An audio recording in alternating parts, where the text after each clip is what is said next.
Wow, thank you for the opportunity. As you were talking, I was thinking about having heard you say in the past, sometimes when you want something and it's not coming, that either you're not a match to it or you need to change your thoughts about it, I guess. I'm trying to remember what the rest of that was. I'm a little nervous, sorry. Let us clarify that just a little bit, because we don't want to give you the impression that you want something and Source is saying, oh no, that's not good for you, so you can't have it. Because it isn't like that at all. But what we mean is, over time, you've put lots of components into this vibrational reality. In other words, there are so many pieces of things that are important to you that are there. And we called it a vortex. We wrote a book about it, wanting to help you feel it as the real thing that it is, even though your physical senses can't yet see it, or hear it, or smell it, or taste it, or touch it. It still exists. So we're wanting you to follow along in this process of how thoughts do turn to things, how your desires do become manifested relationships and manifested material objects and manifested states of being. And so when someone's rude to you, you want them to be nicer, and when you don't have enough money, you want more money, and so on. In other words, when you know what you don't want, you know what you do want, and you put all of these components over time, and a lot of them even there before you came into this body, into this vortex. And it is a magnificent culmination of all that life has caused you to desire. And it is accurate to say what life has already caused you to become.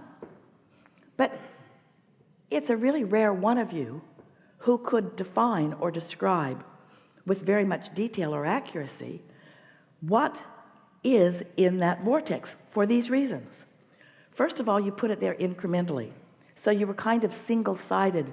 In other words, you didn't like that person being rude to you, but you weren't thinking about the whole of humanity. And yet, when you put it in there, the whole of humanity is considered. You see what we're getting at? And over all the times that you put things like that in it, you kept refining it until who you really are and what you really want is indescribable to you, because, not only because you've put it in over a long period of time, but because it has been being tended to by your inner being. It has been growing because of law of attraction. So it's more than you would recognize by its individual pieces. Its sum total is more than its individual parts, in the sense that you might remember the individual parts, but you can't really realize what it's all come to.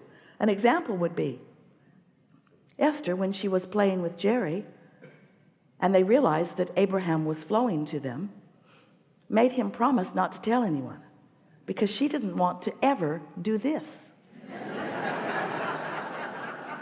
She didn't want to be the weird one who hears voices. She did not want that. But so much about what she did want. She was born to be an uplifter. She cares about people understanding. She likes people knowing. She's a process-oriented person. She likes having a formula that works for her. And so little did Esther know what was in her vortex and what was becoming. It was through the path of least resistance that she discovered it and accepted it one piece at a time. So what we really want to say to you is that who you are and what you want is always much bigger than this specific thing that you think you want right here and now. You might think that you want this job, that your life depends on it because you're out of money and this job matters so much, when through all the jobs that you've been working, you've been asking to be in a considerate environment. You've been asking to be respected, and you've been asking to make plenty of money, and you've been asking for it to be an environment where you could grow. You've been asking for it to be something where you could be nurturing to others and others could be nurturing to you. You have been asking for it to be something that was open-ended, where you could continue to expand. And so what we mean is that this job that isn't unfolding for you may not be all of this. It might be your last-ditch effort not to lose your house. But it's not the job that you've been asking for with all that you've been putting into it. That's what we were getting at. So we really want to say that if you've got negative emotion going on about something, if you feel reservations about something, it means 100% of the time that the way you're looking at it is not the way your inner being is looking at it. It doesn't necessarily mean this isn't the job for you, but it does mean your point of view right here and now does not jive with what your infinite intelligence is thinking about the same subject at the same moment that the emotion is present. Helpful? Yes, and the thoughts that were on my mind when I was sitting there had to do with relationship. And as I've been sitting here, I've been thinking, I've had a near miss and intimate relationship. I have a relationship with my niece who lives in my home, and then there's a relationship with people at work, one in particular who's my niece, and the other can be rascals.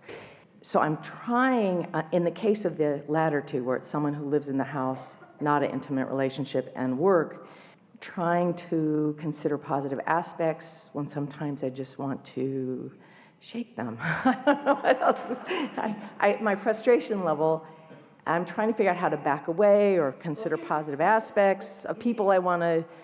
This is always true.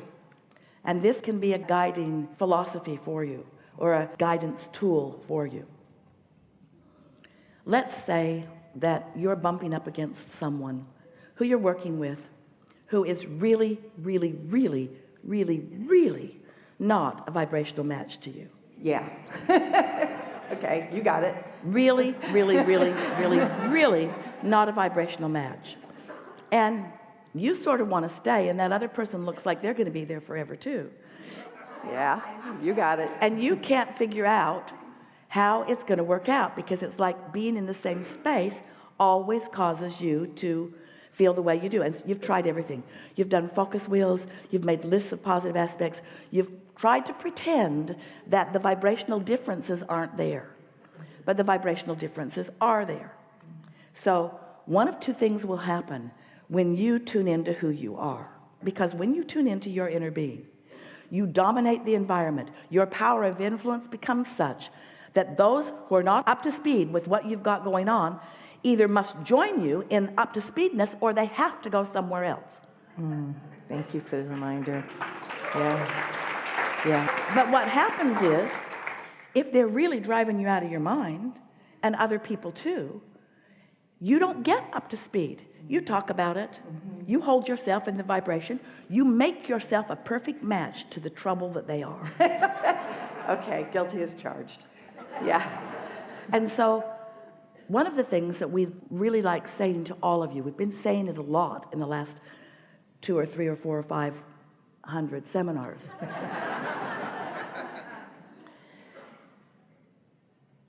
There are 2 ways to know what you've got going on vibrationally. One is by how it feels, and one is by how things are turning out. So in this understanding of how vibration is turning into reality, it just is. Thoughts do turn to things.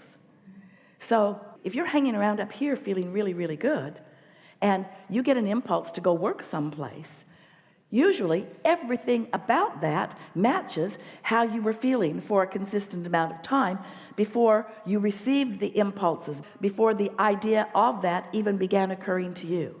In other words, the way it unfolds felt good all along the way. But let's say you've been having a miserable time, that somebody's just been driving you crazy, and you're trying to figure out what to do about it, and you take action from that point of view, that action will bite you hard. Yeah. So you really do want to get here before you act.